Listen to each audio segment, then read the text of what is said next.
Welcome to the best gambling show on the internet. This is the home of the money pick. Make sure you hit the like button. Make sure you subscribe. I'm geared in here. I think we're going to go 2 hours. I think this is going to be the longest call-in show that we've had in history. I'm really looking forward to it. A lot of the games this week I have serious question marks about. So I look forward to hearing your guys' opinions. Of course, we got some Patreon questions to get through, but I'm really excited to see what we can do this week. Now, there are some confusing games. Like you do have your San Fran against Arizona. Even the Chicago at Oakland, not Oakland, at the Las Vegas Raiders game is leaving me with a lot of questions. So I'm looking forward to getting on here. I'm looking forward to getting into it. Let's get this money. Make sure you hit the like button and subscribe. And yeah, let me get to the Patreon questions first while everyone's filing in here. I'm a little bit late because unfortunately I'm using the Firefox browser to stream. Something's up with Google Chrome. Nothing's really flowing with Google Chrome all that well the last 3 or 4 weeks. I mean, I know this is a technology show, but my God, Google Chrome has been an absolute just mess the last 2 or 3 weeks on like so many different levels. I could go on for days. All right, I'm bringing up the Patreon questions now. Let's see what we got here.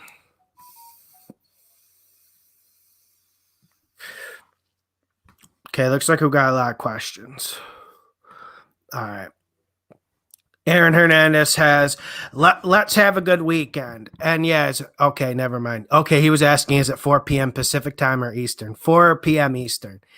Here we go. Big Al, I'm waiting for your perfect week. I know it's coming. Yeah, we had week 4 where I was pretty much perfect, but I got did by Rodgers late.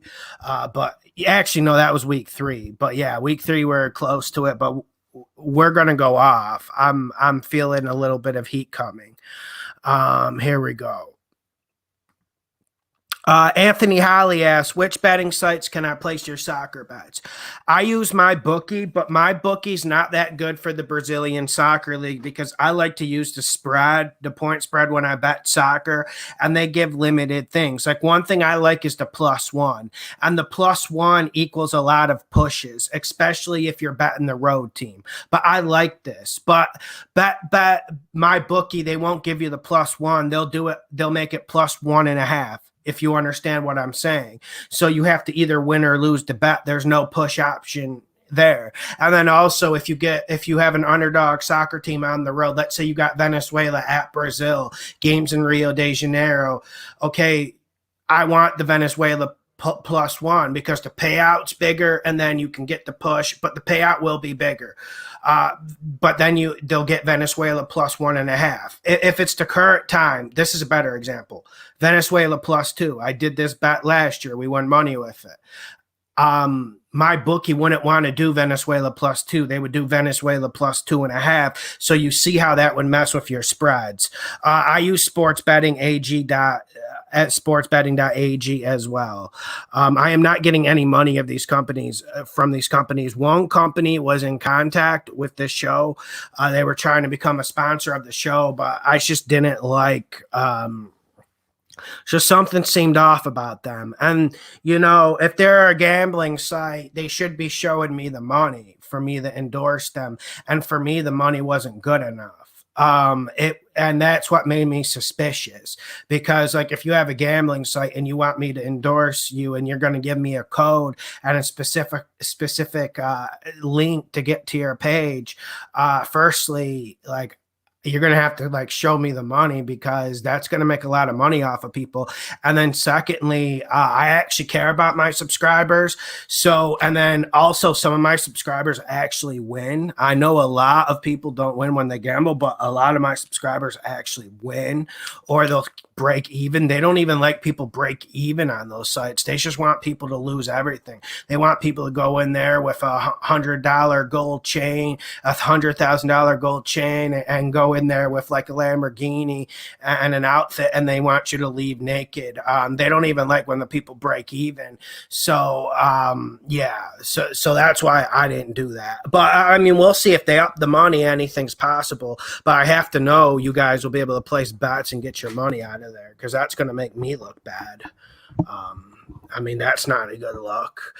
You guys understand that I'm not going to hit every bet, but I'm pretty good at it. But you guys also understand I don't want to rob your money either. I mean, there's been problems with sports.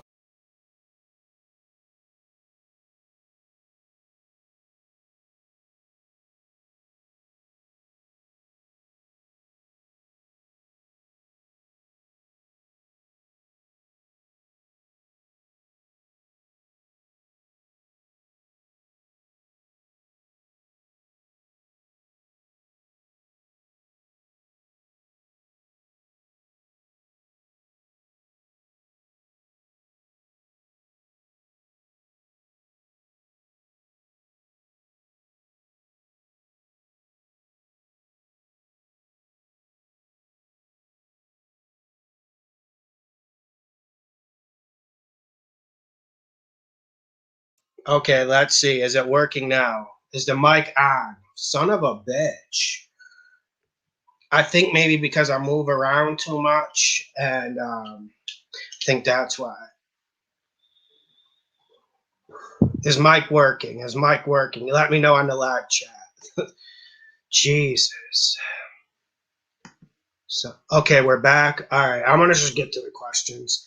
Um, Jesus, and let me know if the mic goes out again. My bad. Nick Ficori says Eagles plus 3.5. Yeah, I like the 3.5, but Nick, did you see how it dropped to 3 today? So obviously people are thinking some of the same things as us. Get to another Patreon question. Is that 4 Pacific time? Yup, it is. No, it's 4 Eastern time. Jesus.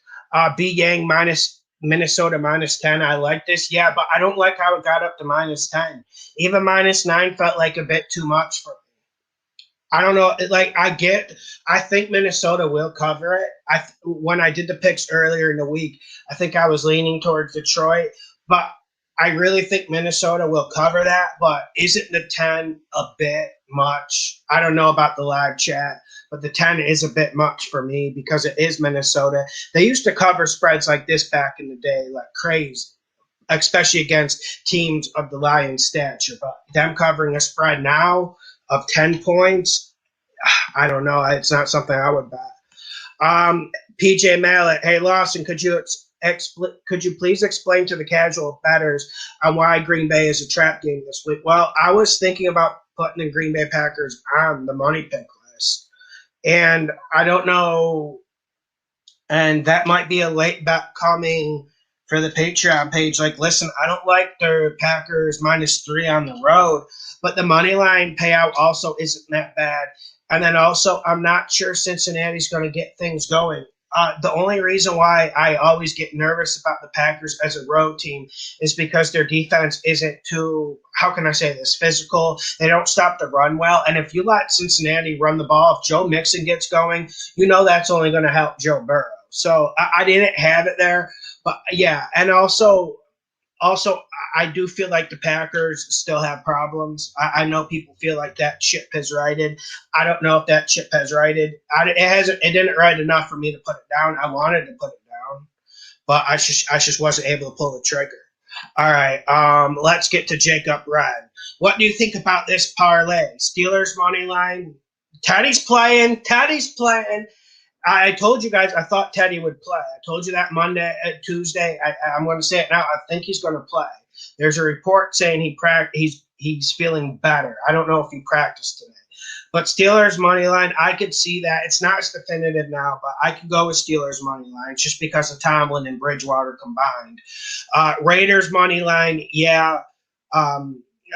I normally I would be feeling the upset punch on the Raiders this week with the Bears, but you can never trust the Bears. Cardinals money line, Chargers -2, Bills +3. I like it, but one of those is going to lose.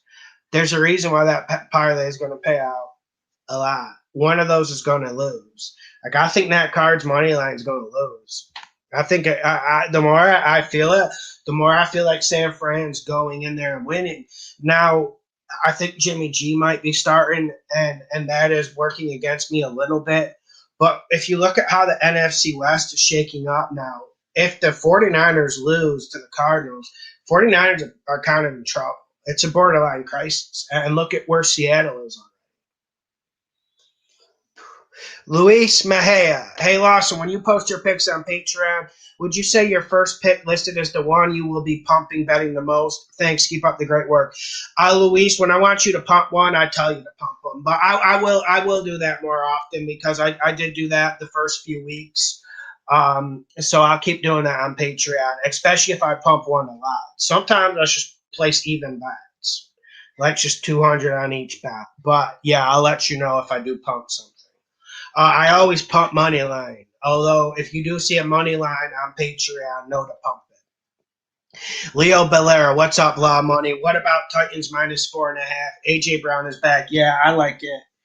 I like it, and this is one I need to think about more. But you got to think the Titans are going to respond, and the Jags have been playing better, and we were able to eat with the Jags against the Bengals.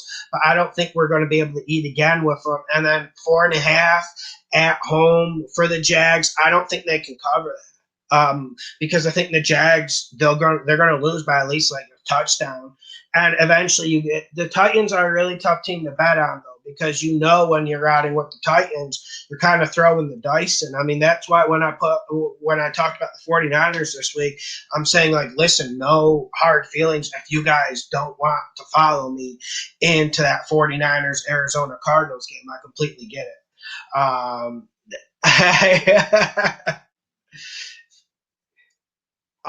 Cadfire. How does Ridley not playing change the Atlanta game? It changes it. Because he's their most reliable target. And that Atlanta game, are any of you guys betting it? I would be curious if the live chat, if anyone's even on that. But I would be curious to see if firstly, let me just throw a question at you guys. Did any of you guys watch the Jets film from last week against the Titans? And is there anything we can even take from that Jets film last week against the Titans? Or is that something we have to cross out? And Atlanta gave us the performance they normally do against Washington. They gave up a lot of points. They put up a lot of yards. They wasted opportunities in the red zone. That's kind of what Atlanta does. Like, I've always been leaning towards Atlanta in this Jets at Falcons game played in London. But the more I think about it, we're talking about a neutral field. You got to go Jets +3 if you're trying to do it, because I think Ridley makes that big a difference. And one thing you have to understand about playing in England, you can get more separation on routes. Let me explain it, because it is grass. And they keep their grass a little bit longer than our grass. And a lot of our NFL fields are artificial turfs. So they keep it a little bit longer, and I feel like the receiver has the advantage in those situations, especially because you know what cut you're going to make. That's why you always see NFL players tear up these England fields. They just aren't built for men over 300 pounds or men over 6'2". They're just not built for it. Yeah, I think we should all stay off Atlanta. But the Jets +3 is intriguing. It is. Because I think you can at least get a push out of it. PJ Mallet, bro, I feel for your girlfriend if you're late with her like you are for this show every week. My bad. But now I do put in the time slot, and I am going very long today. That's why I'm pacing myself. I did actually make a coffee, so I am trying to pace myself today. I have a feeling this is going to be a long show. And as for that, yes, but with her culture, it's normal for people to be late. But she's always on time, so yeah, it does annoy people. I try not to be too late, but I have gotten into the habit of being 20, 30, 40 minutes late. Last time I had a real job, this was an issue. Never was an issue before, but once I knew I was getting to the point where like I didn't have to do this stuff anymore, I always started becoming late. But yeah, I try not to be late on here. I don't like it. Darrell Parks, thanks for the picks. I went 10-6 on your picks last week. Yeah, and someone was trying to say my record was garbage last week.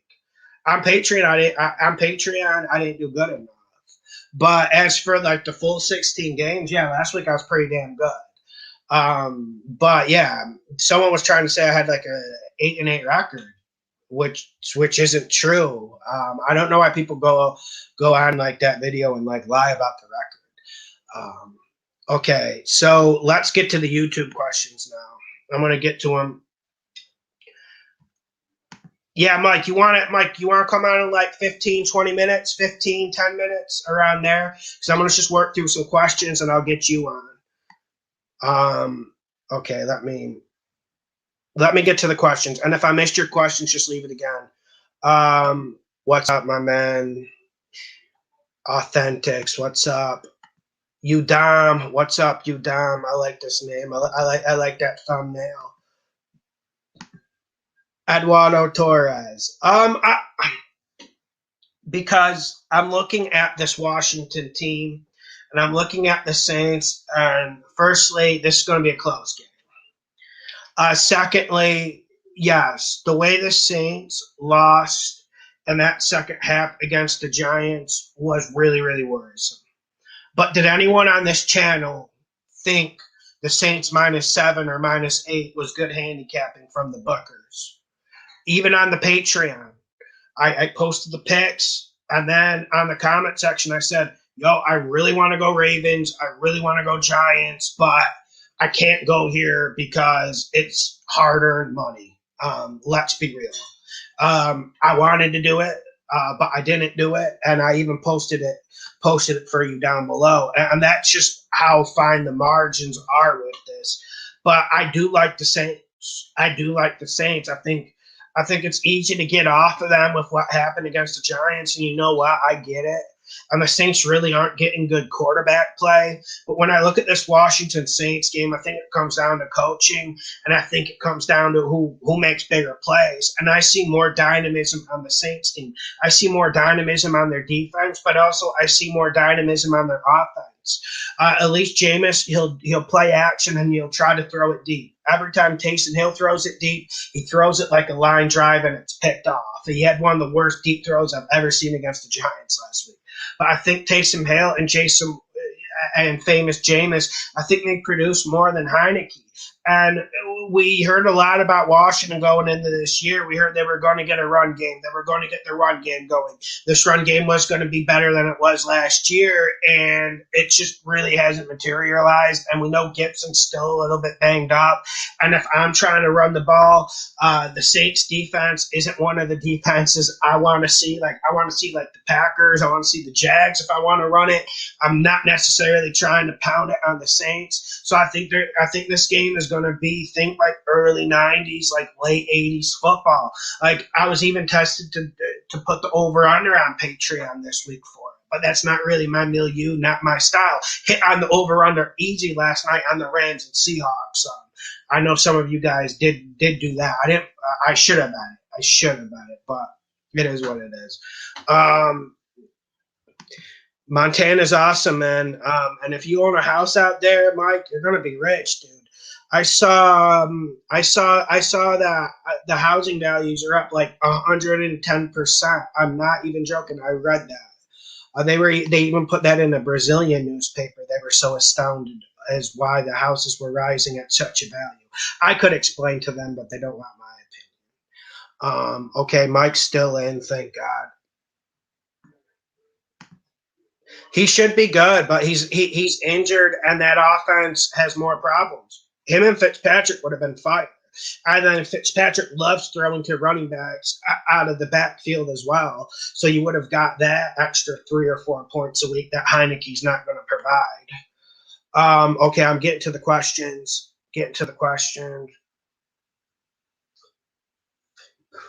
That muting incident really got to me. Lorenzo Zotak, Great show. Will the Colts cover? What you think, Lorenzo? You might be off by now, but yeah, I do like the Colts to cover. The Colts are heating up a little bit. Now we were on Baltimore last week, and we took a lot of hate for it, but obviously that was right, and the way they won the game just shows everything. But Baltimore's still banged up on this offensive line, and while the Broncos have a good front, the Colts have a different type of front. The Colts have a front that's pretty much made to stop the run. And I think the Colts can get a little bit of a pass rush on Lamar. Colts offense has been getting going. Colts offense has a good run pass balance. Wentz hasn't played all that great this year, but you do feel like he's getting a little bit more comfortable. That's why I absolutely love the +7. And also, I don't want to be suspicious. I don't want to be conspiratorial because honestly, I am getting sick of some of the conspiratorial comments. Can I give a comment? For instance, let's throw out a game last week.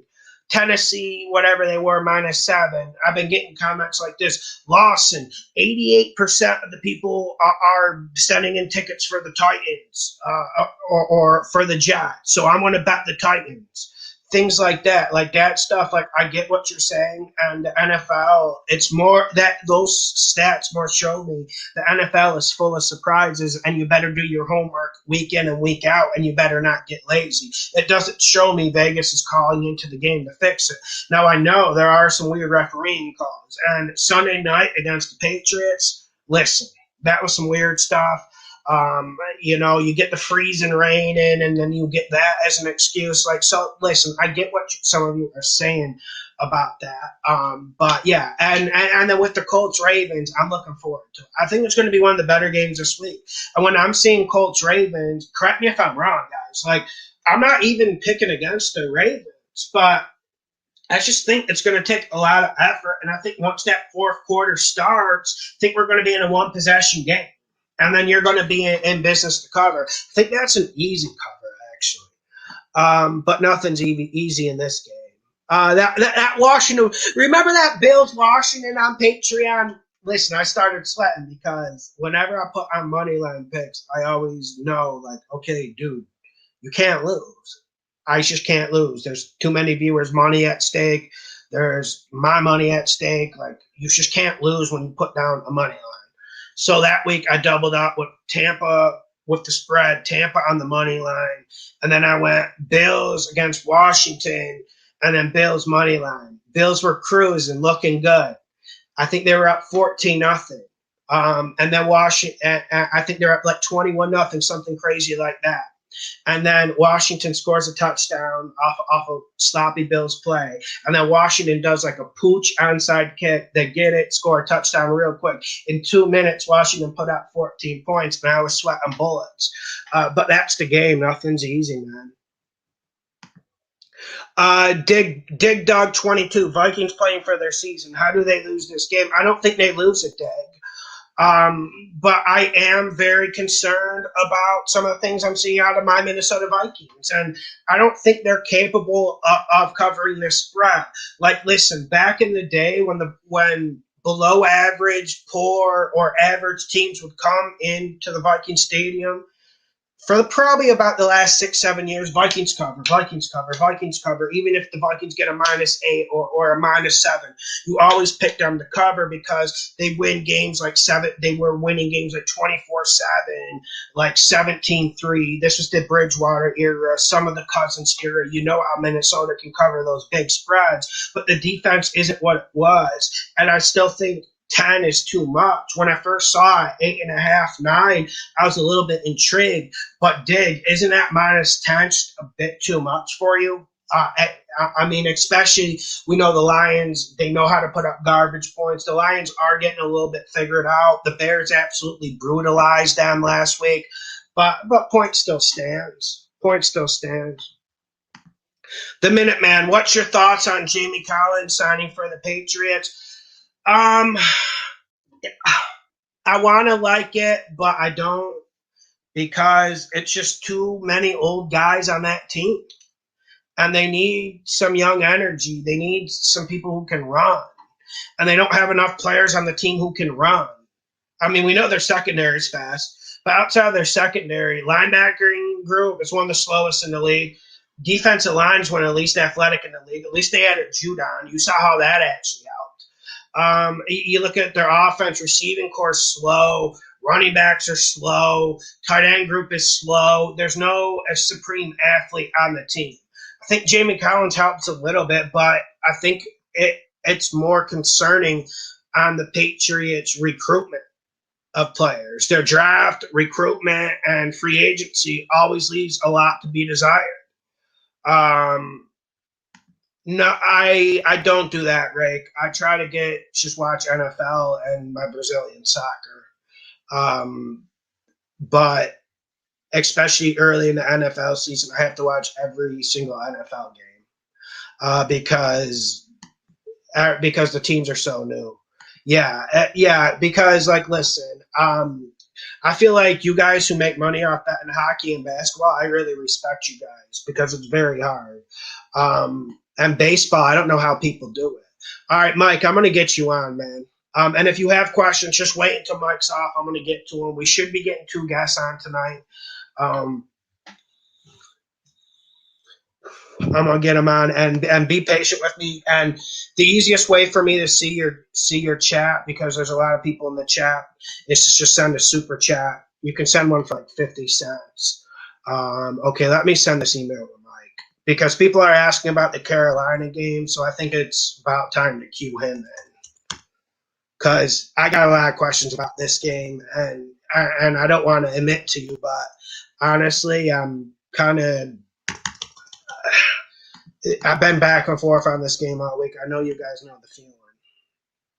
Okay, let's get to this. All right, Mike, I sent it whenever you're ready to come on. All right, I got my headphones. Yeah, baseball's tough. And every guy who bets baseball for a living, straight up stresses, they chain smoke. They're 5'10" and they weigh 130 pounds, bags under their eye, they start looking like a raccoon and shit. And that's why I don't like going to casinos.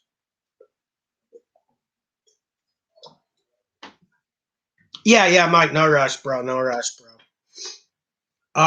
Reagan Anthony, what's your thoughts on the 49ers game? My thoughts are the 49ers are going to play better than people think. And you guys can disagree with me, and that's fine, and I understand it. And I don't expect you guys to follow me on this 49ers circus. But one thing I do have to stick to is fundamentals, and I think the 49ers are a better team. And the stuff Kyler Murray's doing is amazing right now.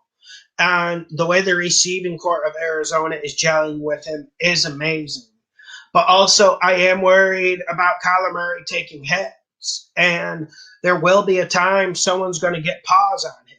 And normally, every year, the team that injures him is the 49ers. And a thing people need to understand, you can have your plans, you can talk about games, but I've won many a playoff bets in this manner of thinking. The best way to win a bet is to injure the opposing team's quarterback. That's rule number 1 in the NFL, and that's rule number 1, and you don't have to like it. You don't have to love it, but I absolutely love it, and it's something you have to think about entering any NFL game. Now, did I predict Russell America Wilson to get hurt last night? Absolutely not. But I did tell you, I think the Rams will put up a better pass rush than the Seahawks. And you saw how that changed the game. Look at Russell's finger. Look at how Kyler Murray got hurt last year. Do you think this Arizona offensive line has gotten better enough to control D. Bosa? To control Bosa and D Ford, plus good, big, nasty dudes in that interior pushing up and trying to keep the pocket so he can't escape? Listen, it's tough rushing Kyler Murray because if you get too aggressive, he's just going to dip out of there and then he's going to hurt you.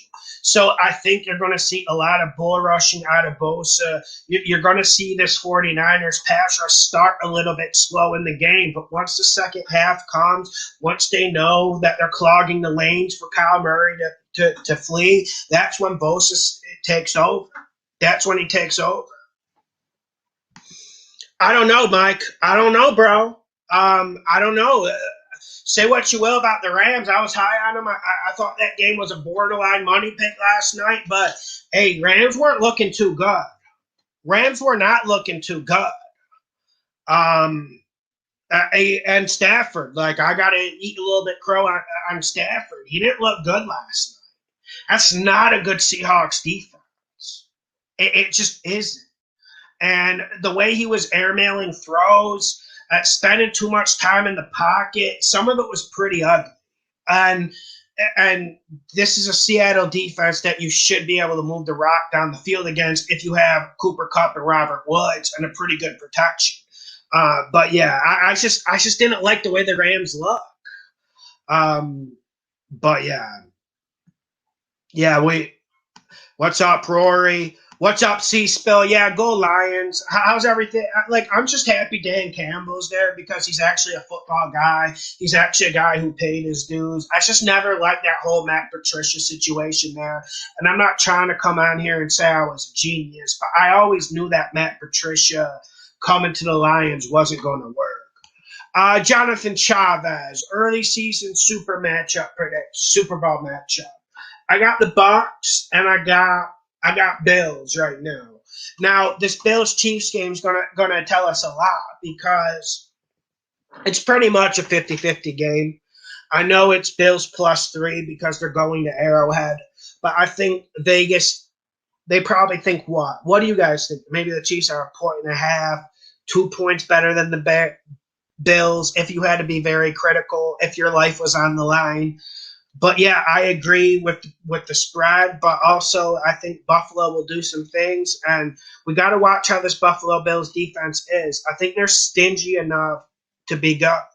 But my problem with Buffalo's defense, when they play elite opposition like the Chiefs, elite passing attacks, let's say they did play the Buccaneers. Let's say they did play, hey, look at the Rams with McVay. They're throwing the ball a lot. When they do play teams like that, I feel like they play a bit too conservative. Both safeties pull off 20, 25 yards deep. You got Tre'Davious White, who's really good at corner, and I feel like he's better when he's a man-to-man, when he's playing physical, when he's playing aggressive. Sometimes the Bills are a little bit too calm. You're going to see them be very patient against the Chiefs, and I think that's the way to beat the Chiefs. But I am a little bit nervous about the Bills not getting enough pressure on Mahomes. I like Ed Oliver, but can you guys tell me, is there anyone else you fear on that defensive line of the Bills? Is there anyone doing anything special, especially if you're only rushing 4? I mean, the Bills really do generate their pass rush with their linebackers. That's how they generate. Like, I feel like Matt Milano and their middle linebacker with dreads, Edwards, I'm forgetting his name. I feel like they rush the passer better than their defensive ends. So when I hear about Buffalo, we know against the Chiefs, Buffalo loves playing their cover 2 and sitting deep, and it's good because they have smart safeties, but you're really not going to trick Pat Mahomes, and the Chiefs are going to run it a lot. Now, if you want to prop that, listen, get your note down. I think the Chiefs go over whatever Vegas is saying in their rushing. I do think that's whatever they say the over-under is for rushing yards for the Chiefs, go over. I looked at it last night. I can't remember. I think it was like 64.5. So not too much. It's something you can exploit. Bills need to be aggressive, though. So McDermott has to mix in a little bit of aggression. I think he will. But, hey, man, and I'm not seeing full rhythm for the Chiefs. I know they went in, they won and covered for us last week. Big Red did bring us some money, and he's done it quite a bit. But I don't know, man. I think the Bills come in more motivated for this game. Okay. And we're getting an update on Christian McCaffrey because – without a full update on Christian McCaffrey, you really can't pick the Carolina and Eagles game. I don't think I'm being dramatic with that. Yeah, so let me get to some questions. Thank you. I appreciate it. What's up, Lauren? What's up? Lauren, I did get your email, so we should be able to get you on. I'm going to get Mike on first. I'm going to get you on like probably in like, I don't know. I'll let you know. Probably like you'll be on like 45 minutes if you can do it.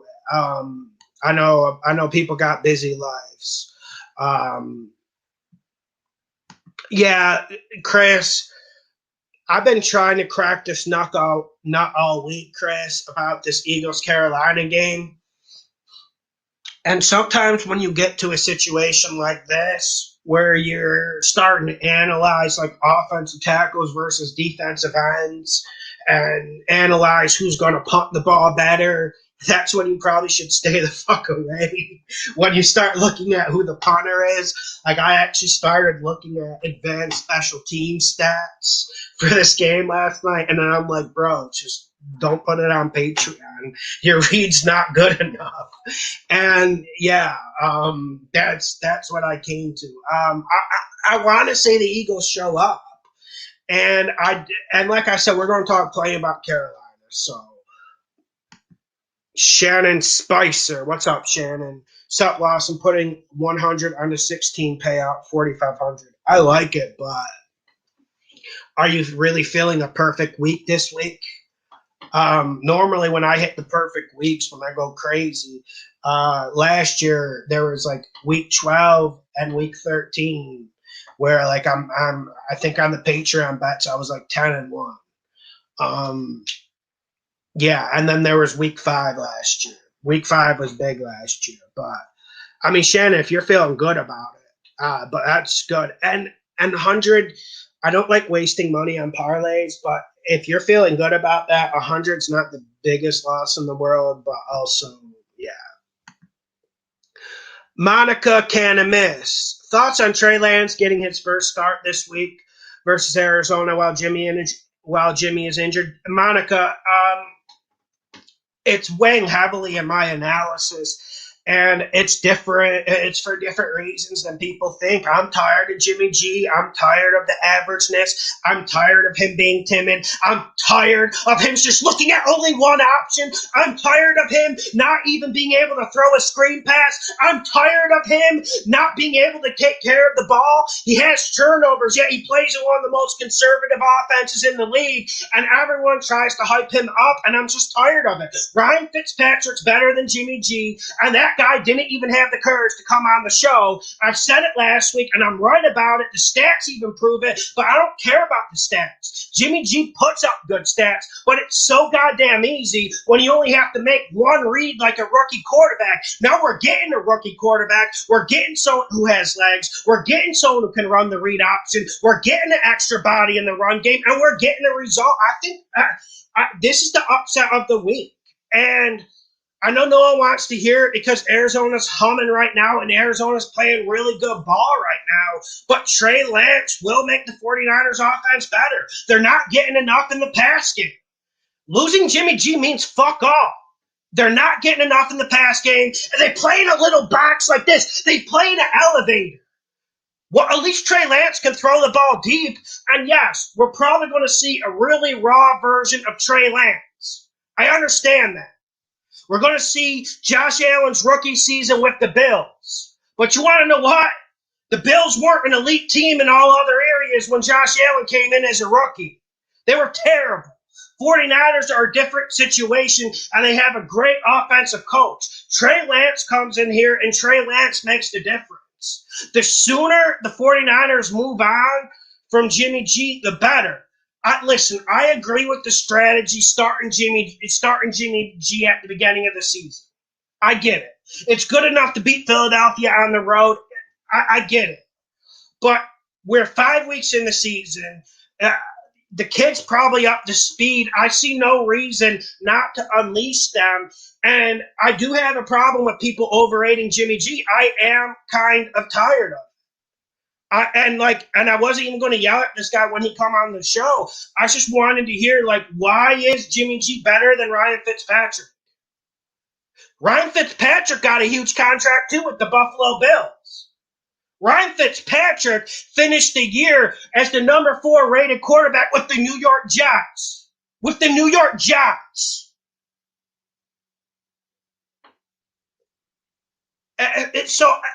Anyways, I'm just sick of the Jimmy G stuff. It's the same stuff with Teddy Bridgewater when he was with Minnesota. Yeah, you win games. Yeah, you cover spreads. Yeah, some weeks he'll put up points. But it's so damn easy when you have a run game. and a good offensive line.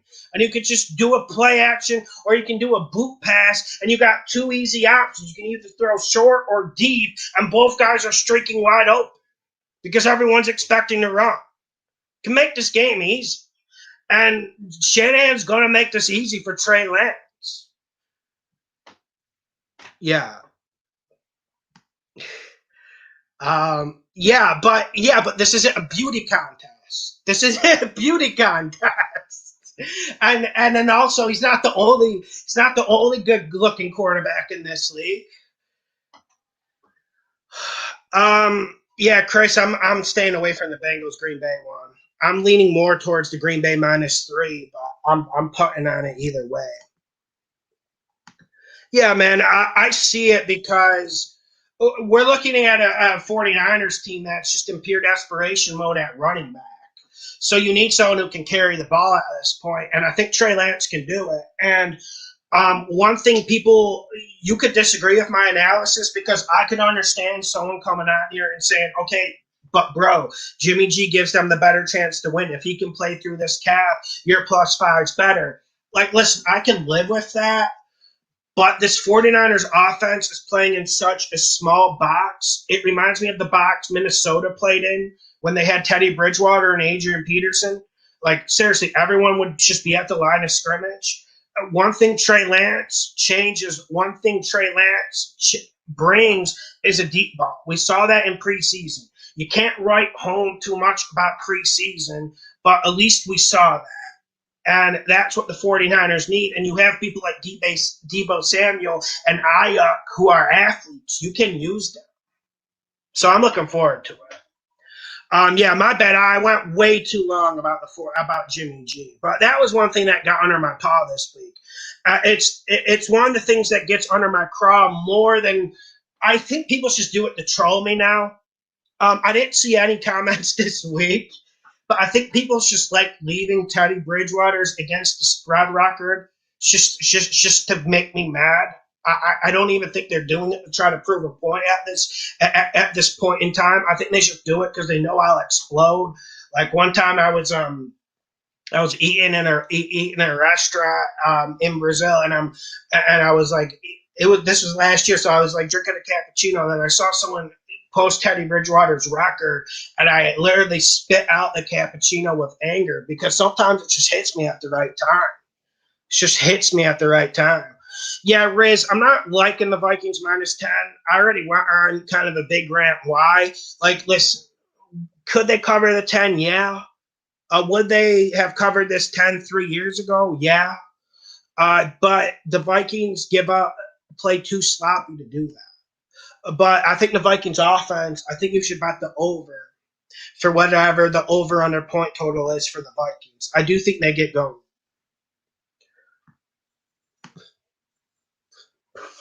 Yeah, man, I'm looking forward to it. I'm really looking forward to that NFC West. And honestly, this NFC West is the type of football I like personally because it's very physical. You have to run the ball, and if you don't run the ball, and if you don't get offensive line play, you're not going to beat any team in this division. This division is stacked. All right, guys, I gotta get a glass of water. I just shouted for 45 minutes straight. Let me get a glass of water. I'll be right back.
Oh, Mike's ready. Mike's ready.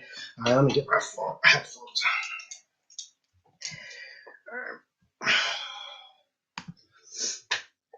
on. One sec.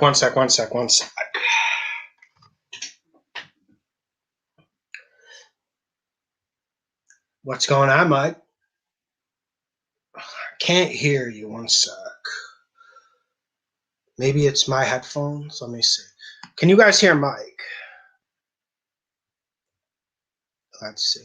Yeah, dude, like, I'm serious. If you're using Google Chrome, I can completely understand why. This week it's just been in these last 2 weeks with Google Chrome.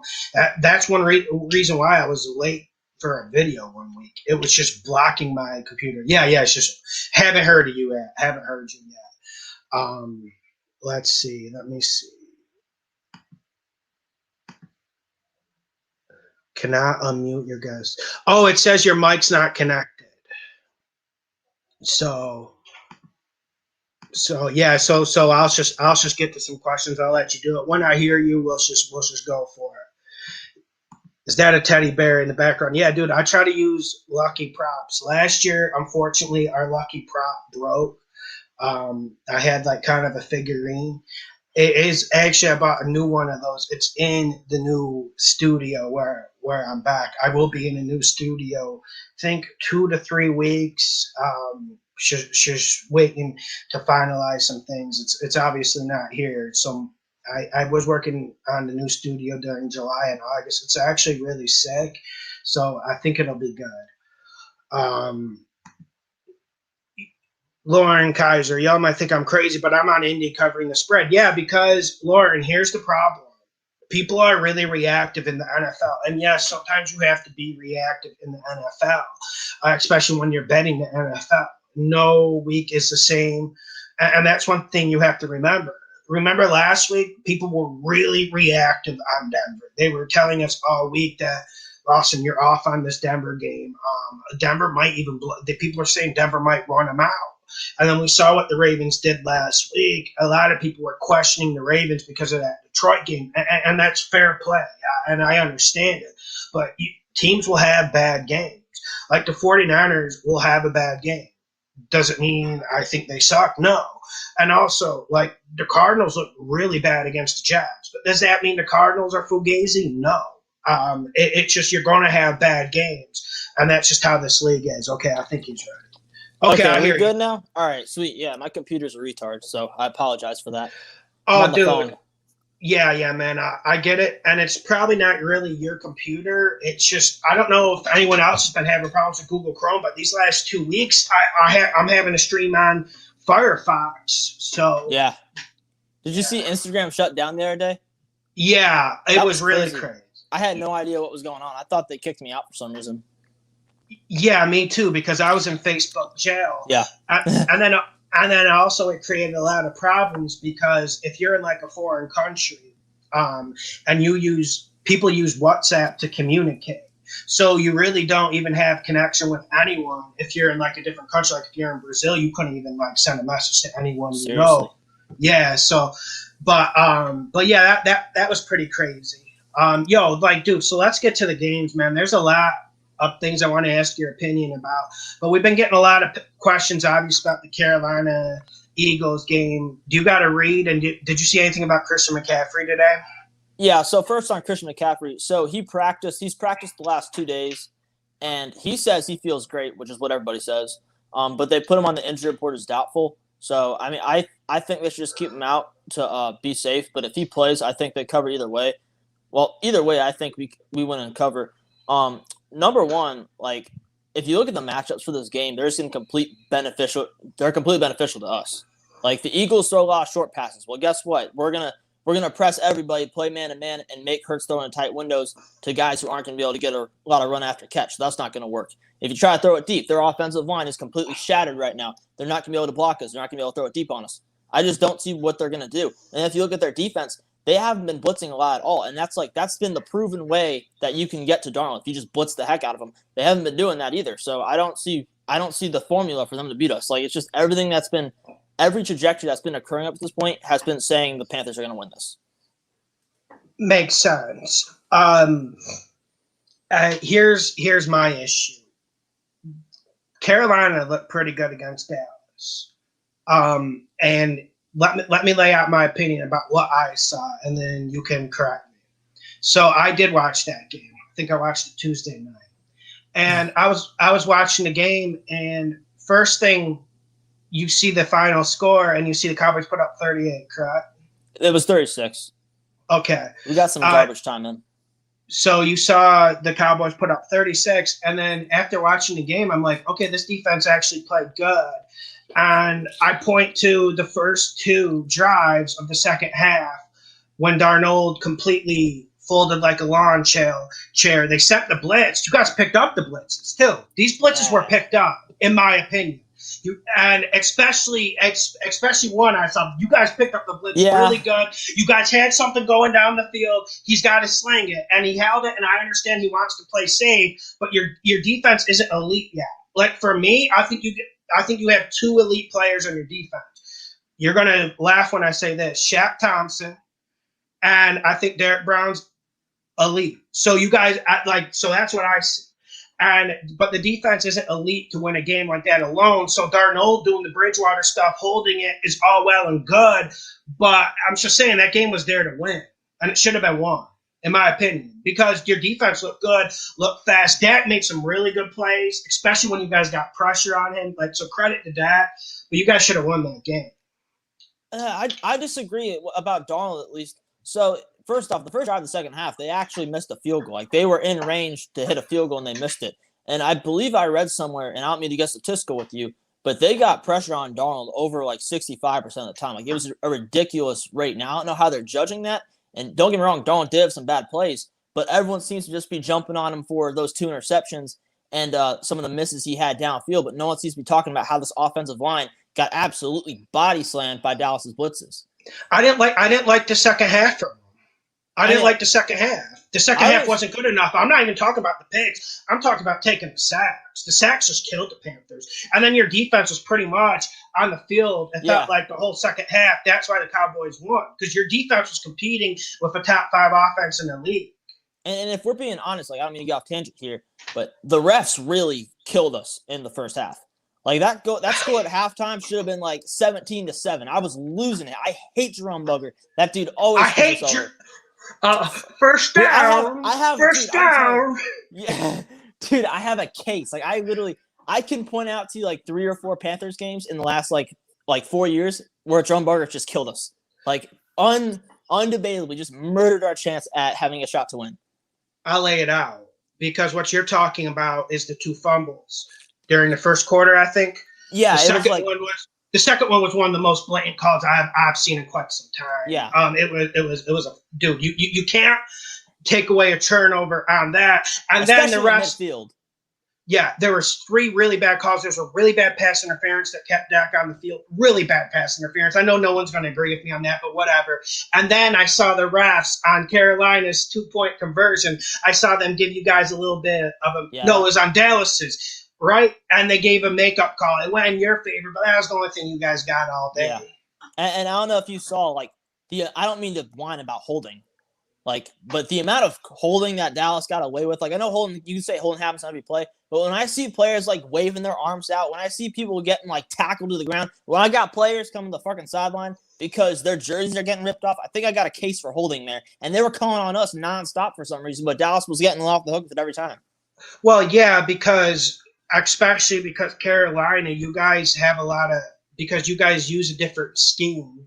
Yeah. So you guys have a lot of small guys coming on the edge. You guys have like a safety hybrid linebacker. I always forget his name. He was really good last year. You guys always you guys always have exotic blitzes, and unfortunately they should be able to see them, because I understand if someone's holding Derek Brown, it's a mess in there, man. It is. Yeah. Let's be realistic. But if you're coming on the edge and I'm seeing Dallas's tight ends just grab someone's jersey and Dak steps up, that needs to be called. Mm-hmm. It should be called. So. Especially on 4th and 1. Yeah, I think the bet here is Carolina first half. I'm going to tell you why. Because if you've watched Carolina, which I know you have, correct me if I'm wrong, Colin Cowherd was saying this the other day, so maybe that just makes the opinions just non-existent. Hey, he called the Giants Saints game though. I know you did too, but he was like one of two people that agreed with you on that. At least that wasn't on this page.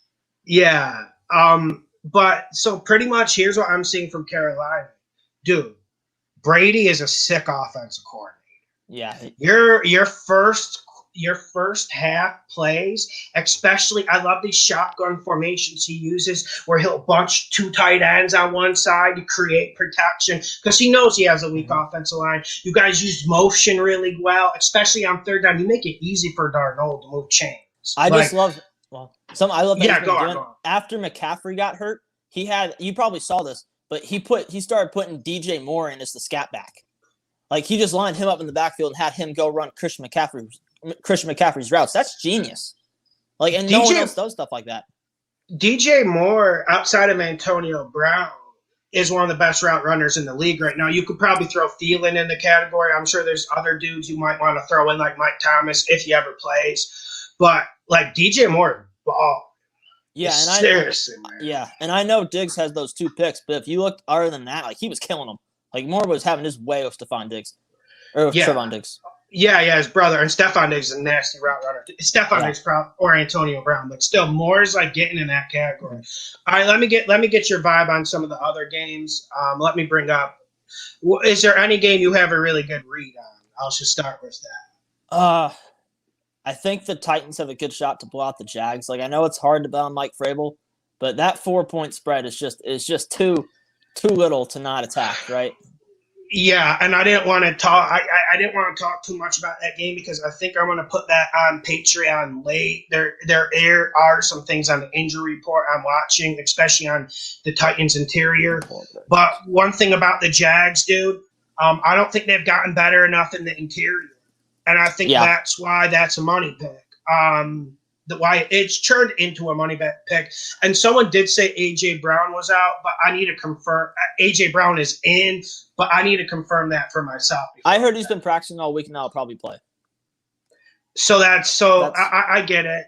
And then what are you thinking about Lawrence? What did you think about my opinion that Lawrence is the best rookie quarterback this year? That he was the best rookie quarterback? I think he is. I think he will have the best career. I thought, maybe the best career. I did think he was a little bit overhyped coming out of Clemson. You remember when we talked about that for the draft vid, but I mean, he hasn't been bad. I think Wilson's impressed me more, to be honest, because honestly, Wilson's in a worse situation than Lawrence is. Like, if we're being straight up with it, like Lawrence at least has receivers who can get open, and his O-line is a little bit competent. Every Zach Wilson highlight I see, he's outside the pocket running for his life. Yeah, I get you, Jags are a problem too. Don't a thing of stability either. I get it. But yeah, man, I like what Lawrence is doing. I felt like he performed really good against Burrow, but it's just with the Jags, you're going to get the Jags, and let's just go to the Jets because we both agree on Tennessee. Is this game? Are you even getting a read on it since you like Zach Wilson so much? With the Falcons in London, like. Yeah. I have no idea, but that does sound like it would be a very Falcons thing to do to let that one go, wouldn't it? Like, isn't that right up their alley? Yeah, it is, man. Going to London, long flight, 9 a.m, and they just come out and lay an egg against a 1-3 team. Yeah, I wouldn't put it past them. Yeah, I think that's a potential upset as the week goes on. I didn't put it on my upset video. And here's one that a lot of people are talking about in the live chat. Do you have any leaning in the Bills Chiefs game? I think Bills are going to win. Like, straight up. I am very confident in that. If you look at how they've played ever since they've gotten wrecked by the Steelers, they have looked a lot better than the Chiefs have. And the Chiefs, you said it. They're not playing their best football right now, and the Bills are. Yeah, because I didn't see anything particularly that eased my mind against the Eagles. No, and their defense stinks. Yeah, it does stink. And here's my question. What do you think about this Bills defense? Do you think they're any better than last year, or do you think they're just above average and they're going to stay that way? Probably just above average right now. I haven't really seen enough out of them. I think we'll know after this week, but they have been beating up on some bad teams, but I can't talk because that's what the Panthers have been doing too. It's tough to win in this league. Yeah. I don't care. Yeah, go on. I think they're a more competent unit than the Chiefs, and even if like I could see the Bills just not punting until like late in the third quarter, and meanwhile the Chiefs are like they may not be being too slowed down themselves, but at least we'll get a punt from them every once in a while. They'll be held to a couple of field goals from Buffalo. Like I at least know the Bills' defense is competent enough to slow them down. I can't say that about Kansas City's defense. Yeah, I agree. And so you got a good look at Dallas last week. And I'm sure you at least got to see a little bit of the Giants Saints, since I know you follow the Saints since they're in your division. We got like Giants +7. How do you see that shaking out with Dallas? Do you think Dallas is vulnerable, or are they actually looking good? It really just depends on how the Giants' front seven comes in. Like I think that's the biggest key to it, because Dallas has really been trying to establish the run lately. And I think if you make I think your chance of success is higher if you make them one-dimensional. But if you can't do that, I really just feel like it's very hard to slow them down. Yeah, I agree. And one thing I'm looking for, I want to see if the Giants are able to rush the passer, because I think the Giants will stop this run. But Mike McCarthy's actually coaching good, and that's one thing that's scaring me. Because, like you said, he's mixing in the run game. That's one thing you have to do. And they weren't running it good against Carolina. They didn't run it good at all. I don't think. Well, but they were able to. How much did they run for? Like 250 yards. Fuck out of here. Yeah, they ran on us pretty well. But that was kind of our fault though. Like we approached it with the idea that we wanted to stop the pass first. So we came at them with a lot of like 6-7 man boxes early on. And that was a dumb idea, obviously. And then, like we were talking about earlier, some of the blatant holes they got away with in that game were just inexcusable. Like, if Derek Brown's literally just sitting there getting tackled, waving his arm out like this as Tony Pollard's running right by him, like, come on. Yeah, and here's one game I'm looking forward to: New Orleans, Washington. I got New Orleans, and this was one that came a little bit late to me in the week. But as I started thinking about this game, I'm just like, okay, Washington can't cover anything. And I am starting to kind of get to your point about Ron Rivera, because he plays down to opposition, firstly. And secondly, dude, he shouldn't be having this many problems in coverage when you have a front like this. I don't care. I know they don't have too many good pieces in the secondary, but Washington never does. But with this front four, you should be able to cover people, or at least get close to them. And they're not even close to people. And then I'm just looking at this Washington team. How the hell are they going to run the ball against the Saints front eight? Because the Saints are going to put 8 in the box. And then, okay, Heineke, he might get one deep one, but what's he really going to do? I will say, first about their defense, there is no excuse as to why they can't get pressure.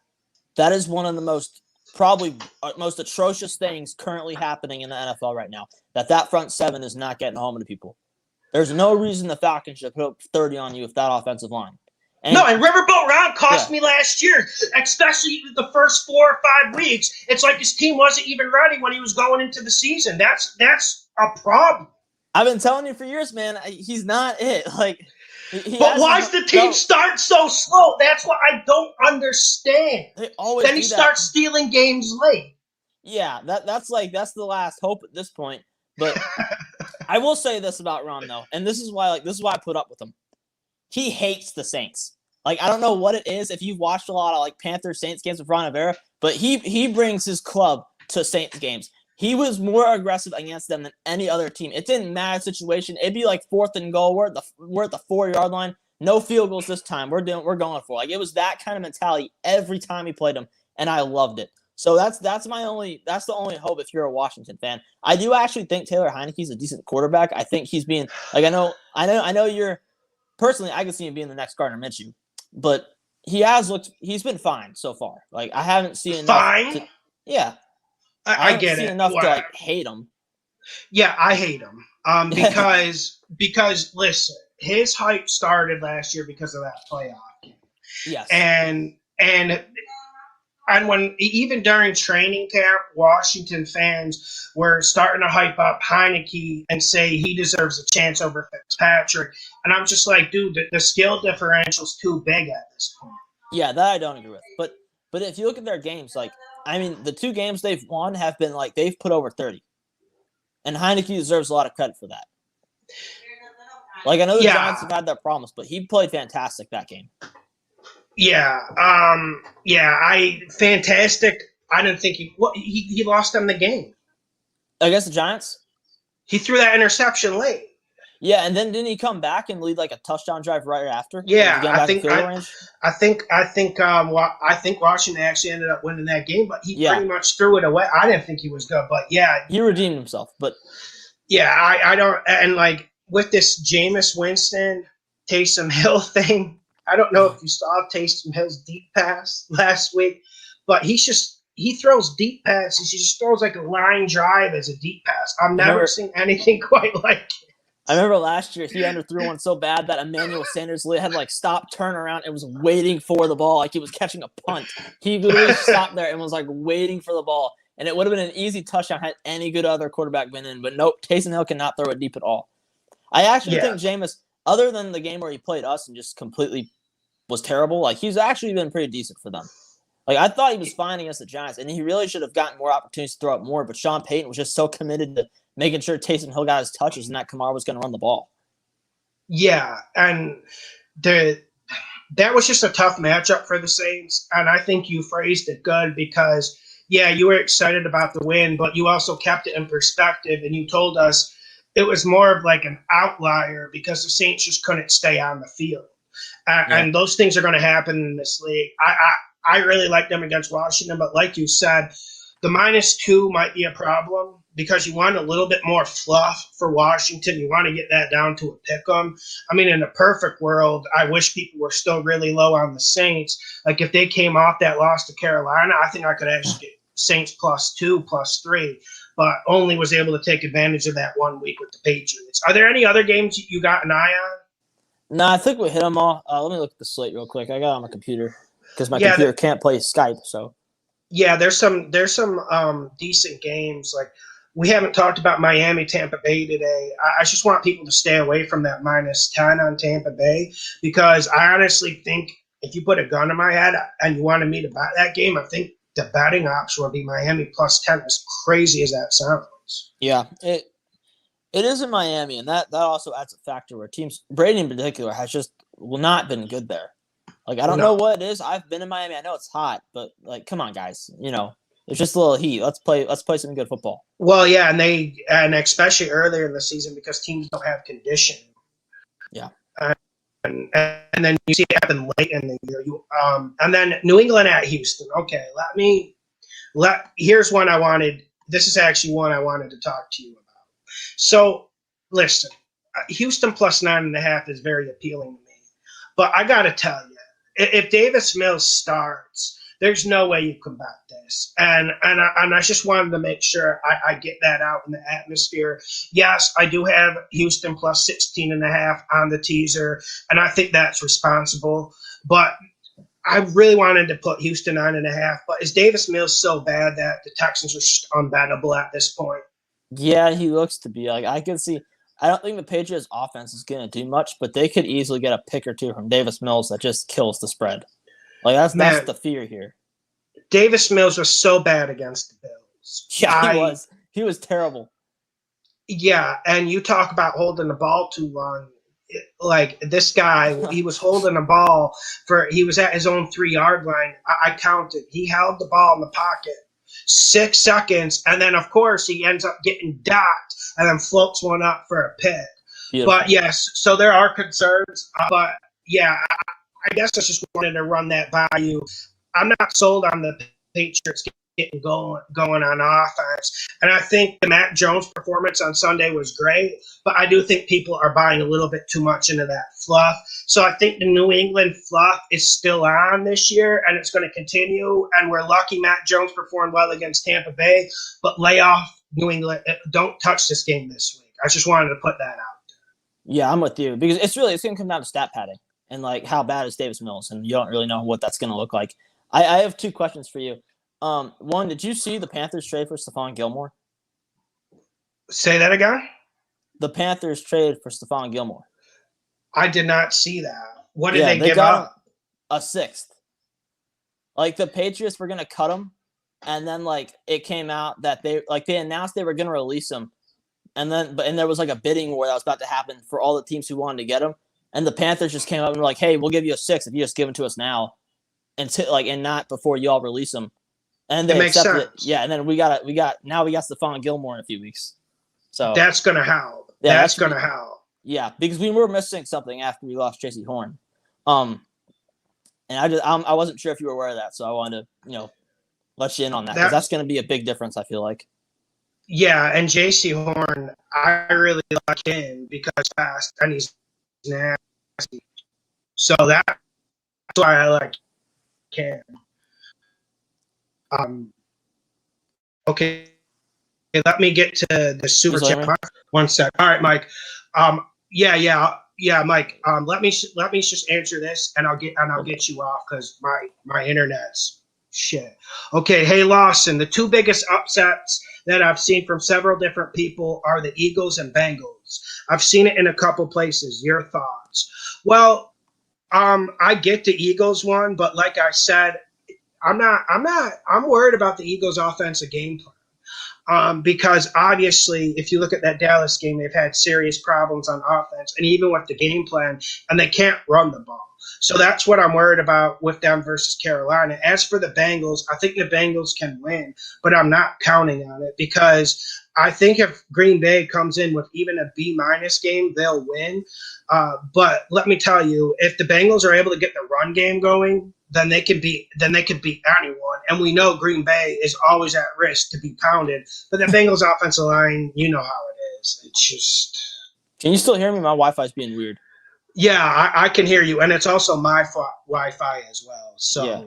It's just because this Firefox, man, and because Google got me today. Mm-hmm. All right, bro. Yeah, any last words on Week 5? No, I think I'm good. I do agree with you about Arizona and San Francisco. I can see that upset happening. But other than that, that's about all I got. So yeah, I'll get out of here. And what did you think about the Jimmy G Fitzpatrick thing? What? That someone said that Fitzmagic is better than Garoppolo? I said it.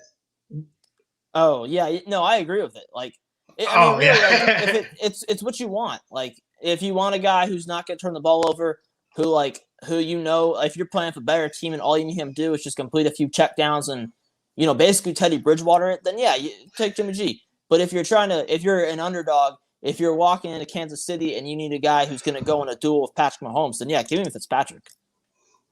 I think that's well said. All right, Mike, I'll see you. Enjoy the weekend. Yeah, you too, man. See you later. All right, have a good one. Thank you for coming on. Okay, thank you for the super chat, RT. I really appreciate it. Yeah, and Tampa Bay is at home. Tampa Bay's at home, but still not that crazy a place to play. All right, Lauren, you're up if you want to come on. I want to send her an invite. Whenever you want to come on, just accept it. It'll be on your email. I got to get a glass of water, then I'm going to get to your questions.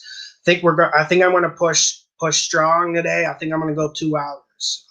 Feeling kind of ambitious. We'll see. 1 second.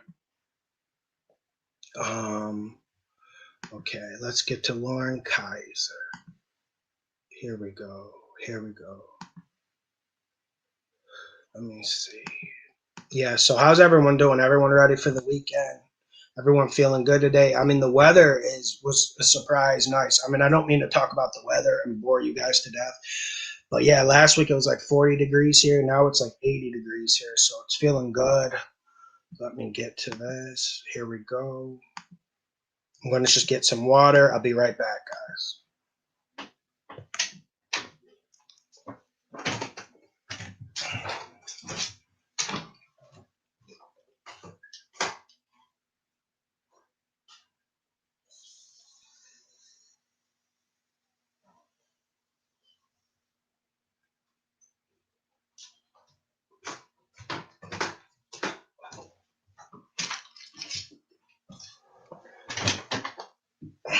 let's do this. Okay, let me get to these questions. GT Randy. Saints -2.5, Ravens -1, Bills +8.5 teaser. I get it. It's just that Ravens one's risky. But yeah, I like the Ravens if you tease it down. Because I do. Oh, Lauren's coming on. Can you hear me? I think she's shy. Hi. How's it going? So What is going on? Can you guys see me this time? Yeah, we can. And your mic sounds good. Hold on, let me get a little light in this. There we go. Yeah. So you want to talk about a little bit of makeup calls, right? Because that's been on my list of things to talk about. I don't believe in makeup calls. Go on. I'm the daughter of a referee. So I'm the daughter of a Major League Baseball umpire, as you know. Maybe not everybody else knows. We're going to blame a team for something we messed up when it could be 2 runs in the 9th. It could be an overtime in 4th quarter. It could cause a championship. I don't do makeup calls. I don't believe in makeup calls. Do I believe in mistakes? Yeah, absolutely. I mean, do you make a mistake at your job? I do. We all do, right? But if they could find somebody better to work 162 games a year, they would do it, right? Are we talking about baseball or NFL? Because these are two both. And if you could find somebody better to work 16 games or 18 games a year, they would have done it. Now, do I believe that they make mistakes? Absolutely. Are you kidding me? I'm a Saints fan. I mean, the Rams-Saints game haunts me the rest of my life with the no call. So, but there was no makeup. There's no makeup call for that. It's a little bit late in the game for the makeup call to come. Yeah. No kidding. Now, I'm also good. I do have a little bit of stats for you for this week that I kind of dug up for you guys. Let me see if I can see the chat. Can I see the chat? You should be able to. Yeah, because it's a good program, but it takes a little get used to. While you're looking at that, I'll just give one quick thing. Firstly, I think technology has hurt refereeing and umpiring. I'll firstly say that. Secondly, I think NFL's quite a bit different because firstly, everyone in the NFL, they have someone in their ear talking. Yeah. Especially now with video replay. So I mean, you do have that. In Major League Baseball, they don't have anything in them, right? They just straight up make the call. They make the call. They now have instant replay, which they never did before, where the guys are in New York and they go to the monitor and they talk to the guys in New York. So I don't know if you understand this though, but so for Major League Baseball, there's a crew working every game. And then there's also a crew that's assigned to replay. And the crew that's assigned to replay is working in New York for that week or that stint, 3 days, 5 days, whatever it is. And they're just strictly there working replay calls for all the games, as opposed to being in St. Louis or in New York. You know what I mean? So as opposed to being at a game, they're assigned. So on their schedule, it'll say Houston, Boston, and then maybe the next one says replay. When you're in replay, you're in New York working the replay calls. Yeah, but they're also really slow, and that's one of the main problems with the replay there. They're really slow. For instance, it shouldn't be that long to see if a guy is safe. That's one thing I noticed. But, okay, say the stats. Let's hear the stats. So, I know that you are off on my Indy. Now, I did hit my pick 4 last week. I did hit my pick 4. I took the Chargers. I took Kansas City. I think I did take the Chargers. I took Indy, and I took another dog. I don't remember who it was. But so Indianapolis, on average, gives up about 24 points a game. That's about what they give up this year. That's what they've been doing, giving up about 20. If they can't score 18 points to cover a 7-point spread, then I guess I'm wrong. Yeah, I think it's going to be like 20. I think it's going to be like 24-20 game. I think it's going to be like that score. That's why I think that's the money pit. That's why I'm. Oh, are you? Okay, so you already. I joined late, so I didn't know you were. You were already on that. No, Patreon only.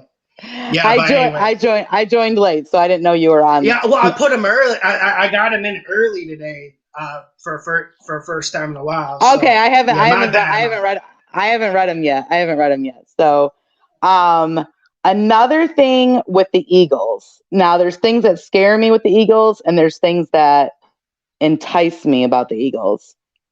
Now,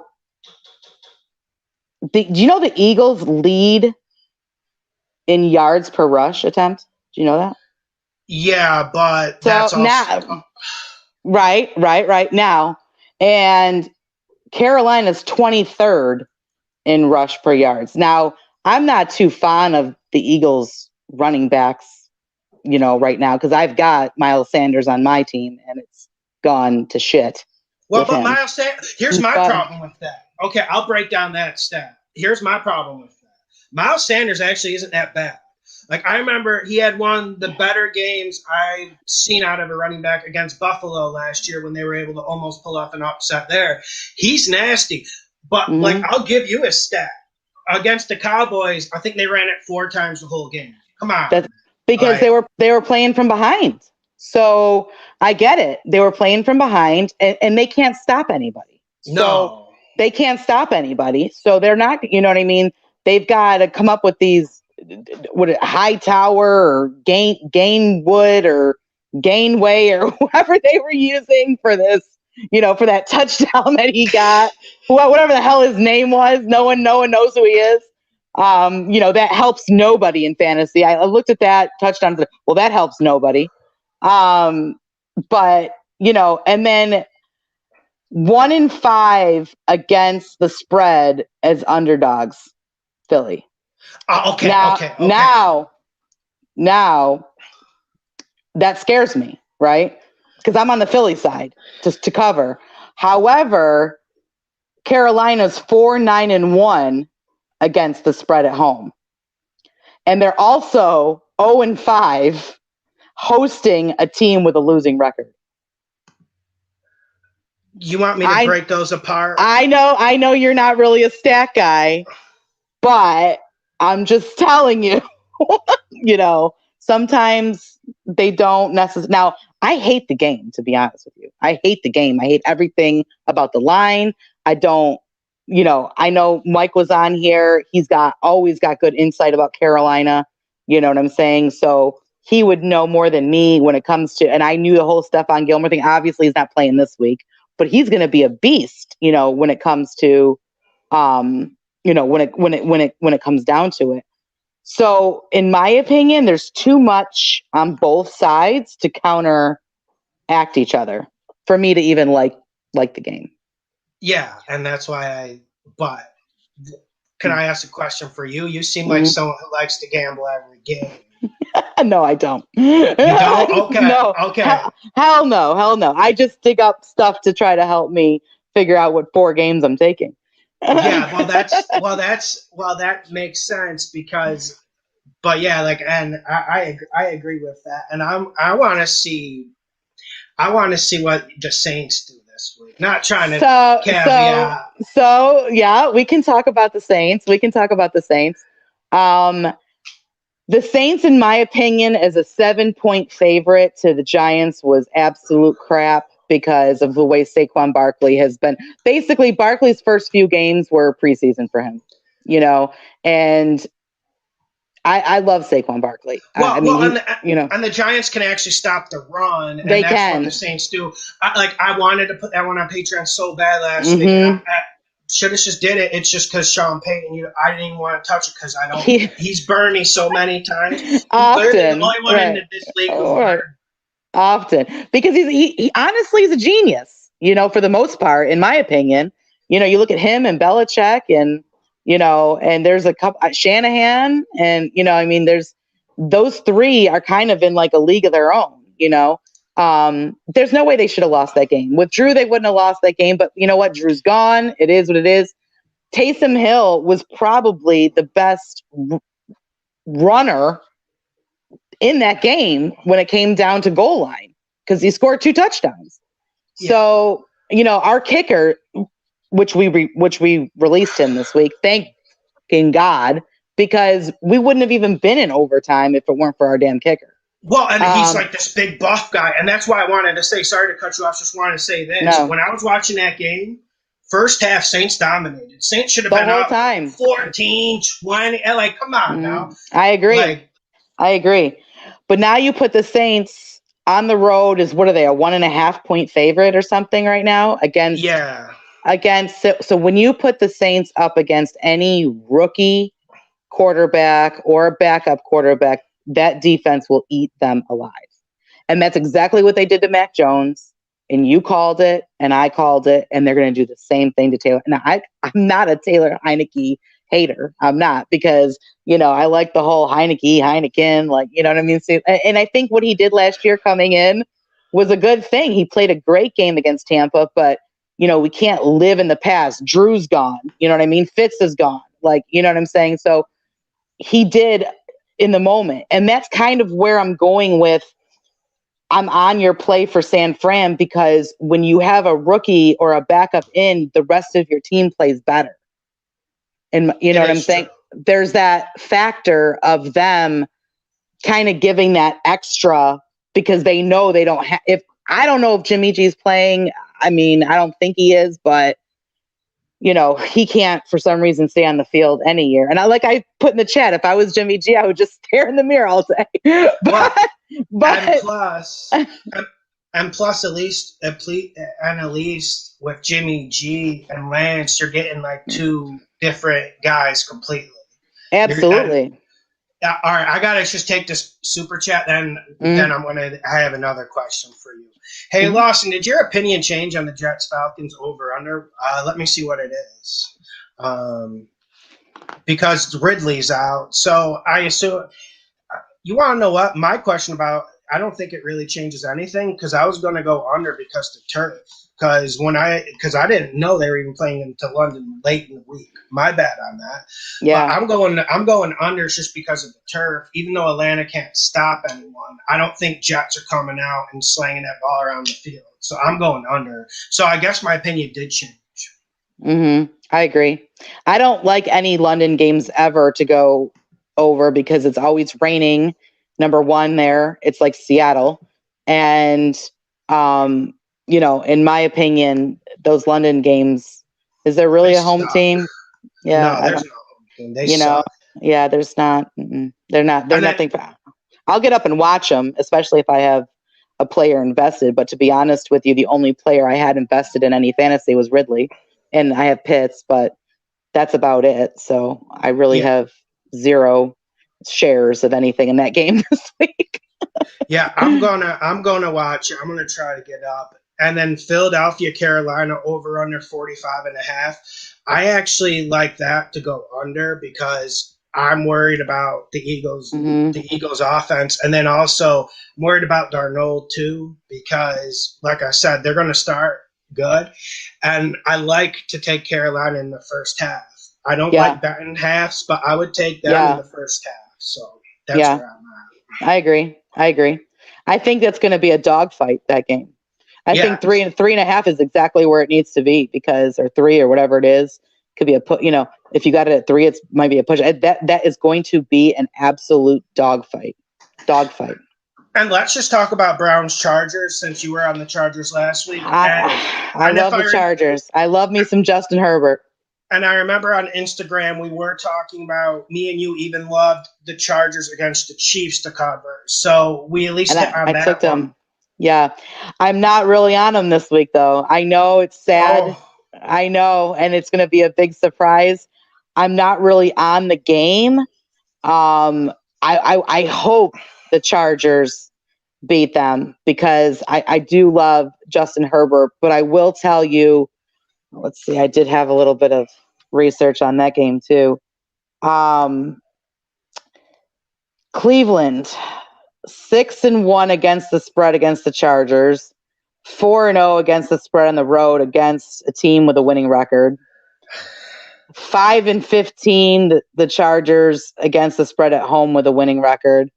Now this is a new home to them, obviously, which I don't even know if you want to consider it their home because they got Really, food is it? when they came on the field against, I'm not really on them. I would love to be on them because I love the team and I love what they're doing with Eckler and Mike Williams, and Keenan Allen is the most, or Mike Williams is the most targeted receiver in the red zone out of, in the whole league right now.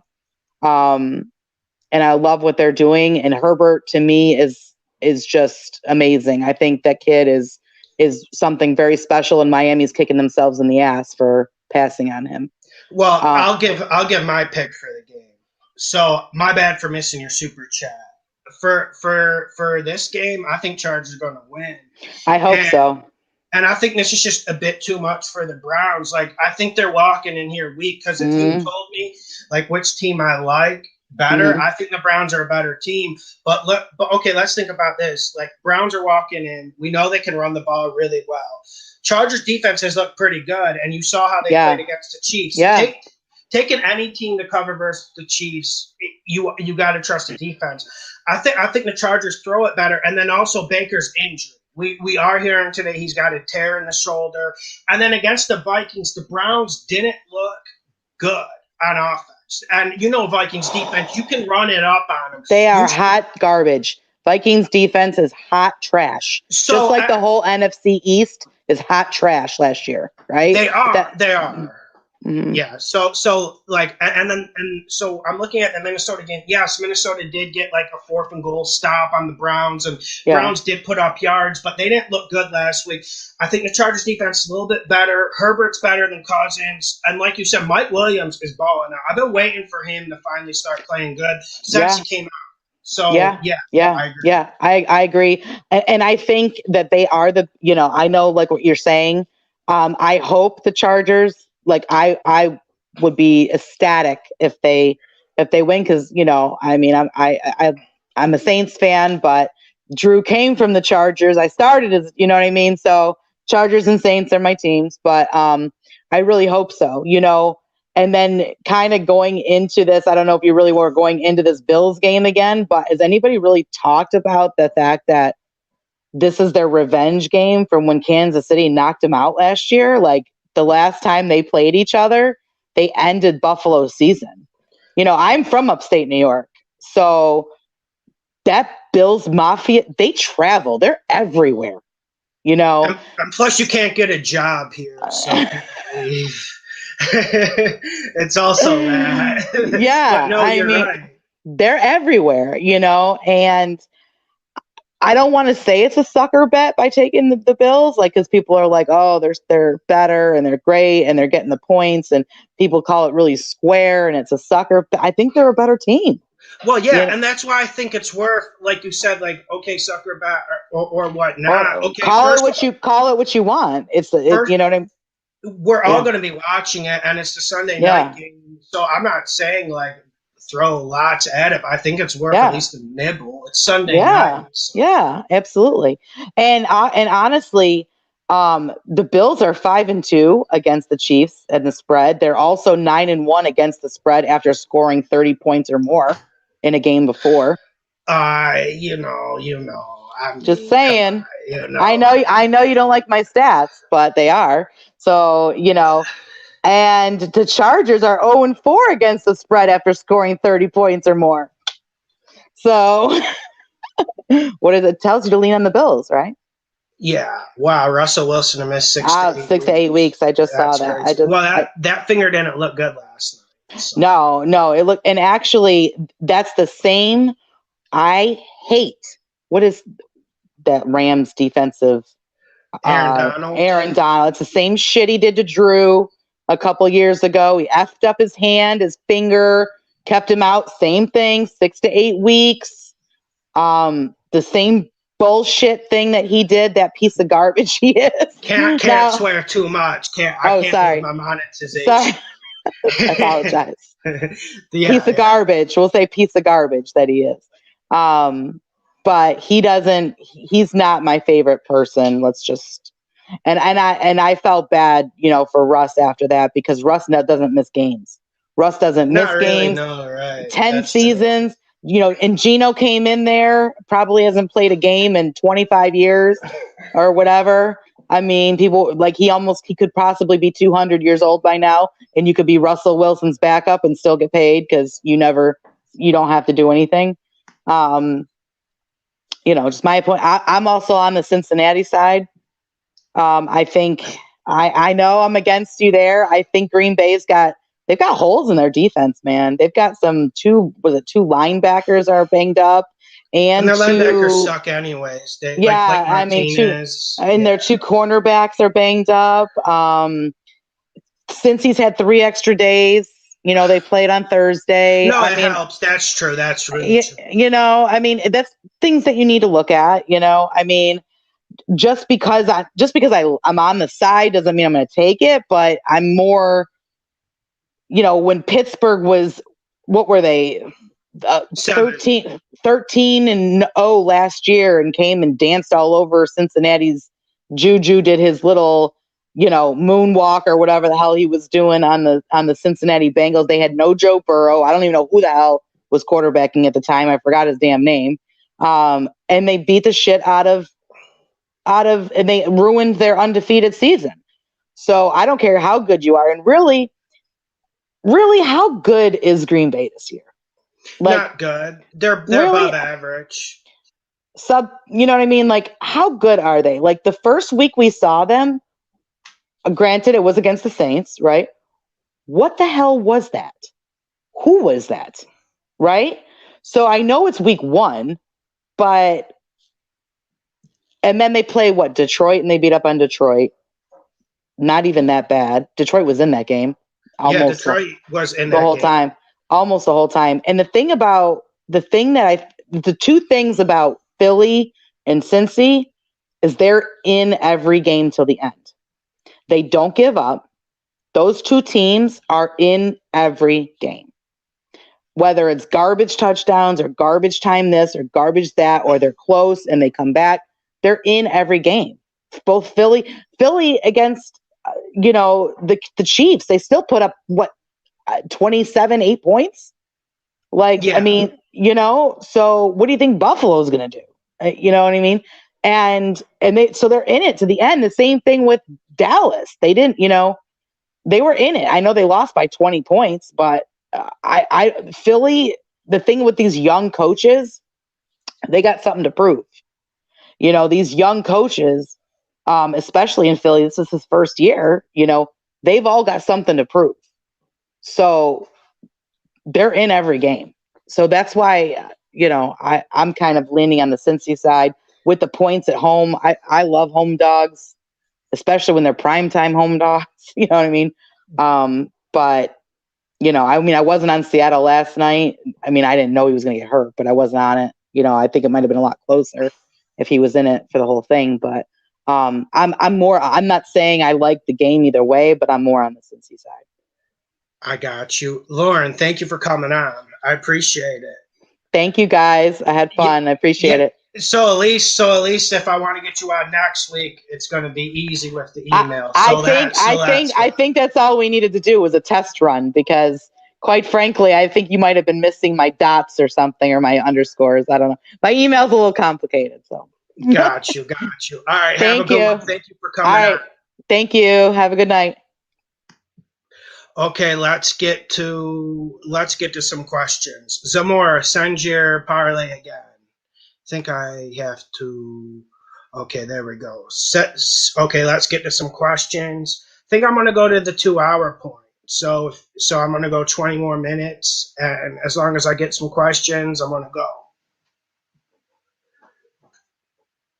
Yeah, so it's always good to get guests on, and if you guys want to come on, just send me a message on Instagram. Just let me know. I'm I don't have it. I don't have her IG off the top of my head, but she was in the chat earlier, so I'm sure she'll leave it. And if you're on my Instagram, she's on my Instagram, so you can find her. Let's go to JSAP. My bad about this because the technology shit. I hope I answered your question, my dude. And if I missed anyone else, a super chat, let me know. What's up, Latifa? What's up, Focus Sports? What's up, McGavin? Okay, this is McGavin. I got a 6-game with Buffalo. If I make till Sunday night, I'll probably put 150 on KC to make sure I cash. That's bold. All right, I'm playoffs. Texans to cover. Yo, bro, I am leaning towards Texans to cover. And I'm not – I want you guys to stay away from it. I did put the Texans on the teaser at 16.5, but I just can't pull the trigger on them at 9.5 due to the quarterback play of Davis Mills. But I get why you're asking the question because I think the Texans' defense is better than people think. They really are better than people think. Now, it doesn't translate into results because Davis Mills is so bad. Just look at how bad he was against the Bills. But go watch that first half against the Bills and how their defense competed. Even the other games they played, look at what they did to Jacksonville. They can play some pretty decent defense, and I'm not sure this Patriots offense is get going because you saw the Patriots A-plus game on offense against the Buccaneers. Now, the Buccaneers have a much better defense than the Texans, but the point still stands. Are the Patriots going to come with an A-plus offensive game? I don't think so. I don't think they have the talent to do it. And if the Texans can run the ball, they can easily cover this. But we know that Texans offense, they're just so bad. They're just so bad. That's why they're hard to bat. Zamora, thank you for the $2 donation, Zamora. Bills plus 2.5. Like it. Detroit plus 10. I like it, but that's against my own team. But I do have this inkling, this suspicion that Detroit covers the 10, but I don't have a lot of science to back it up. I do think the Vikings should be covering it, but I don't think they will. Bengals plus 3. I see the methodology there. Carolina minus 3. Yeah. You didn't like the San Francisco argument too much, Zamora. I mean, I get it, but one of those I feel is not going to go your way. The Bengals one, I would cross out. The Texans coach reminds me of a preacher. That's funny. Pyro Disco Flash. John streams some money games this Sunday. What do you mean stream? Oh, don't kick me off YouTube. We the people, Detroit covers if TJ Hawkinson plays. Stephen Wiz. Can Steelers run on the Broncos? No, they can't. Can't trust Ben to have a throw-heavy offense. No, I don't think the Steelers will run the ball. And this was my problem going back to last year, even 2 years ago with the Steelers. This offensive line has slowly been degrading. And yes, I know Big Ben isn't the same quarterback he was, and this offense is missing a lot since Antonio Brown and Le'Veon Bell left. Seriously, they never really were able to replace him or have the same type of dynamism, even the same type of speed and athleticism. They just aren't able to replace it. And this offensive line, though, is the problem. That's what's deteriorated the most. And that's why you're 100% correct. I just can't see the Steelers running it well, man. I just can't see it. I think they have a chance that Jair Alexander is out. Too many weapons. Well, Jair Alexander is a top 5 quarter in this league, so I completely agree with your rationale, Zamora. Okay, let me get to some questions. Okay. And who was saying Odell Beckham's out for the game on Sunday? I don't think I've seen anything about that, but I wouldn't mind believing it. Because he didn't look too good against the Vikings last week. He really didn't. All right, guys. Leave the questions below. Hit the like button. Subscribe. Also, make sure you guys check out my Patreon page. patreon.com/Lawson show. Go to any video, link is in the description. I didn't have time to put in this description, but it will be there. Only $5 a month. You can see every game I bet. I also put the soccer ones. I posted some soccer bets for Tuesday night, 2-0 on that. Should be getting some soccer bets this weekend in play. Excited about this weekend. Who is the quarterback for the Browns this week? It's going to be Baker, bro. But I'll tell you what, Baker doesn't look good, and he is a ticking time bomb. He is a ticking time bomb, because if the Bosa brother puts his paws on you, he will hurt you, and Baker will have some problems with this injury. He didn't look too good. He didn't look too good out there. He didn't look like he was in too much rhythm against the Vikings, and that's a problem. Because like I talked about earlier, I'm a Vikings fan, but this is one of the worst Vikings defenses. This is the worst Vikings defense I've seen during the Mike Zimmer era. Last year was garbage, but a lot of guys were hurt, so you can't really judge it. But yes, this is the worst Vikings defense of the Mike Zimmer era. So you have to remember that. They should look good against Goff, though. Steve G, over under 46, Jets versus Falcons. I got the under. You always got to remember that grass in Wembley slows people down. They're not playing in Wembley. They're playing at Tottenham Stadium, but it's still a grass field, and they grow their grass differently over there. It's made for smaller people. It's not made for big people like the United States. And you know I'm sounding silly, but a good soccer field is completely different than a good NFL field if we're talking all grass, if you understand what I'm saying. So that tends to slow things down. Also, people tend to not show up. I think this goes under.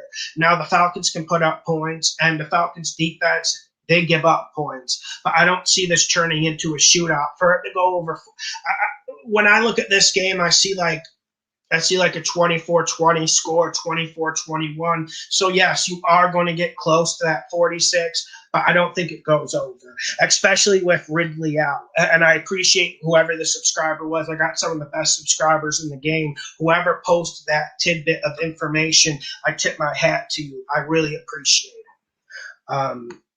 That's why this is the best gambling show in the world, man, because people on here actually gamble, and I actually have smart people on the comment section. Cowboy CED, what's up, man? I saw your Instagram the other day. You have a pretty good Instagram, my guy. New Orleans -3, I like it. I don't want to be too picky, but if we could get that New Orleans to -2.5, 2, so you don't get hit with a push. But I like it. Green Bay -4, I like it. Philly +4. A little bit nervous about the Philly one, but there's just I'll tell you my initial gut reaction for the Philly-Carolina game. I thought it was Philly losing by a field goal. And it seems like the spread has adjusted to make that a push now. So the fact that you got Philly +4 makes me feel better than what people are getting in at 3 right now. So it makes me feel better about that if you got it at 4. No. Okay. Let's hit the like button, share the videos. Patreon bets are posted on Patreon right now. We'll be posting the soccer ones. Hit the like button, share the videos. The best gambling show on the internet.